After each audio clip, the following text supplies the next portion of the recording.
Chapter 181, Different State. Klein hurried to dispel the wall of spirituality when he returned to his room. Instead, he expertly took out a candle infused with sandalwood and placed it in the middle of his desk. He then followed the steps for the ritual, lighting up the candle with his spirituality and scattering essences, extract, and herb powder herbs symbolizing good luck and mystery. He saw the flame alternate between being dull and bright as he took in the fragrance of peace and harmony. Klein took 2 steps back and looked at the candle on the table. He then shouted in the language of the giants, "I." After a pause, he switched to Hermes. "I summon in my name, Theful, that doesn't belong to this era, the mysterious ruler above the gray fog, the king of yellow and black who wields good luck." At that moment, the flickering flame fused itself with the harmonious scent to form an illusory vortex, a vortex that manically absorbed the spirituality. After Klein finished reciting the incantations, the vortex stabilized to become a palm-sized circle of grayish-white fog. After observing the fog, Klein took 4 steps counterclockwise without hesitation. He returned to the world above the fog, and, as he expected, he saw ripples of light spreading from his high-backed chair, accentuating the mysterious aura of the weird symbol pupilless eye and partially contorted lineaments in his chair. He took in a deep breath and calmed his soul down using cogitation before extending his hand toward the target. At that moment, he heard the incantations that he had just recited. He saw the surging spirituality and the rippling light fuse to form an illusory door. Compared to the previous time, the door was now completely formed and was etched full of mysterious patterns. The patterns were the same as the symbol on the back of the fool's chair, a symbol made up of the pupilless eye and the partially contorted lines. As he looked at the door, Klein focused his mind and willed the door open. Without warning, ripples formed in the eternally immutable grayish-white fog, and the majestic palace, like a stone being cast in a peaceful pond. The ripple spread in the direction of the door of summoning. The sound of heavy scraping sound caused by friction could suddenly be heard. A slit appeared in the heavy, mysterious door. Beyond it, one could faintly see an immensely dark world, filled with countless indescribable, transparent figures.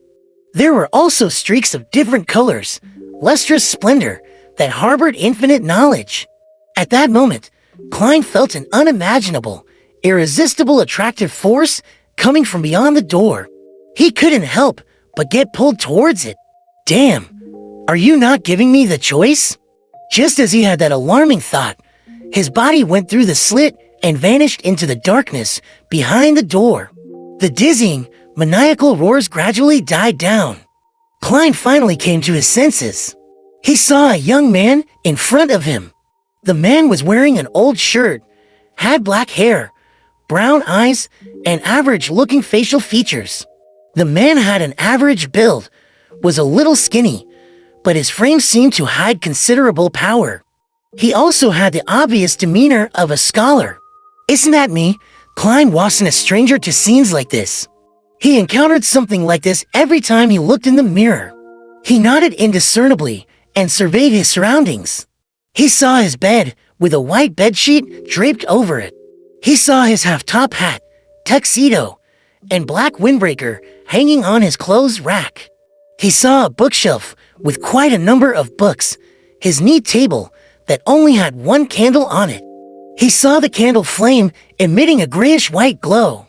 And now, he was floating in front of the palm-sized circle of grayish-white fog. So, have I really summoned myself? It feels a little like an out-of-body experience, but there's also something a little different. Klein looked at the physical body belonging to him, toward his blank, vacant eyes, and slipped into deep thought. But he could finally confirm one thing. It was only his soul, also known as his spirit body in mysticism, that headed to the world of fog. The exterior appearance was that of the astral projection. It's no wonder that I can directly see the astral projection surface of justice, the hangman, and the sun and confirm whether they were beyonders or not when I was in the world above the fog. I could also guess their sequence numbers. My physical body seems to be under some form of protection. Perhaps from the power of the ritual, for me to stand with such stability and not lose my balance. It should be the same for Miss Justice and the others. Klein slowly got used to the current situation and started to analyze the conditions of both his physical body and soul. He retracted his gaze and tried to move his soul, now fused with powers from the mysterious space. Whoosh! A cold wind started to blow as it spiraled round the room. Klein savored the sensation of flying, joyfully making circles in the room. I can also take on the role of a messenger in the city. Now I wonder if I can carry physical items with me. He collected himself and stopped. He floated in the air and experimented with his other abilities. He tried to grab a notebook from his bookshelf, but his hand passed through it. It feels a little sticky. It's not like moving through air. I might be able to grab it. After I become more powerful and able to better utilize the mysterious powers of the world above the gray fog. Klein once again tried grabbing a single piece of paper, but to no avail. After more than 10 seconds of deliberation, he flew toward the closed rack and extended his transparent hand into the pocket of his black windbreaker. He touched the slumber charms and the requiem charms that he replenished from a successful claim. They were objects infused with his own spirituality, different from ordinary objects in supernatural terms. Thus, Klein wanted to see if he could carry them about. His palm once again went through the charms, but he could clearly feel their existence. He felt the intertwining of spirituality, but he didn't have enough strength to pick them up. Of course, another explanation was that there wasn't enough spirituality within the charms to achieve a strong resonance with his current state. The spirituality isn't strong enough, Klein thought, as he moved towards the other pocket. That pocket stored the flaring sun charms that he made with the stolen power of the divine blood and his own spirituality. A warm sensation quickly spread all over his body, making his form turn more stable and his thoughts clearer. He could take the thin gold piece out of his pocket. In the mirror in his room, the charm seemed to float out of the pocket on its own accord, similar to the descriptions in ghost stories. I can move flaring sun charms. I can also create sound using my spirituality, so I do have certain abilities in this state. Klein flew toward the mirror and stopped in front of it. He saw that only the thin gold piece was reflected. Other than that, it was only the furniture and darkness in the room caused by the drawn curtains. After a few seconds of consideration, he placed the flaring sun charm onto the bed before returning to the front of the mirror. He wanted to see if he could move through the mirror. His vision turned dark. Klein's vantage point suddenly changed.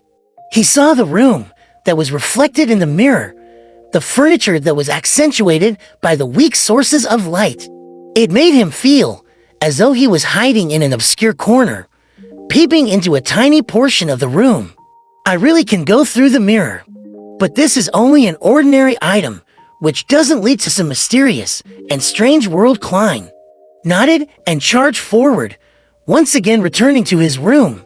The success of carrying the flaring sun charm gave him immense confidence. Hence, he attempted grabbing something else. Mr. Isaac's copper whistle. The moment he touched the ancient and intricate object, he felt his spirituality expanding and freezing. His illusory eyes turned into dark, burning flames. It feels like I have gotten a little more powerful. My form is like a wraith's, but without the strong sense of vengeance. Klein projected his current appearance by calming his mind. This was one of the abilities of a clown. Mr. Isaac's copper whistle is truly fascinating. He nodded, noticing that he could now pick up pieces of paper with certain weights. He could also pick up his slumber charms. How unfortunate! I can carry the silver ritual dagger, but the revolver is too heavy. Klein concluded his experiments and turned to see if he could use any spells in this state. After serious tests, he concluded that he could conjure two spells.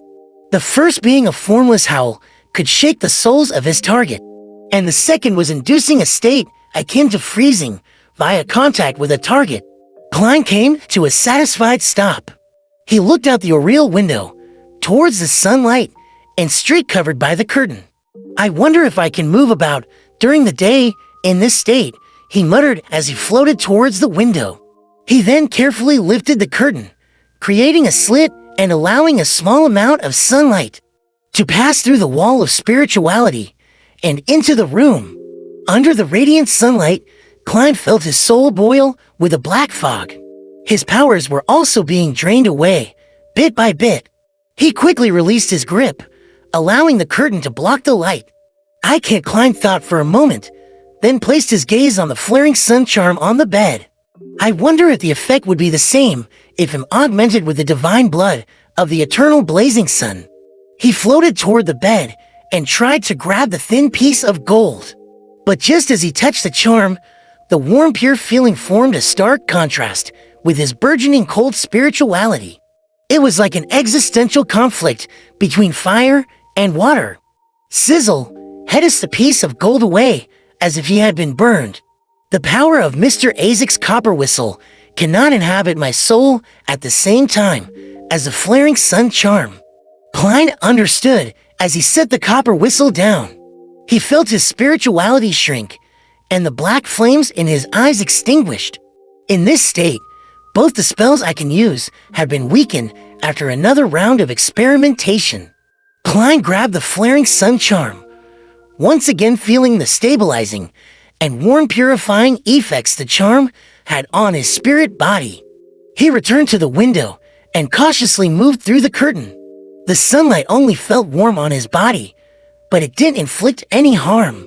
"Not bad," Klein let out a mixed smile. He made his way past the wall of spirituality and cautiously flew out of the house with the intention of conducting more experiments.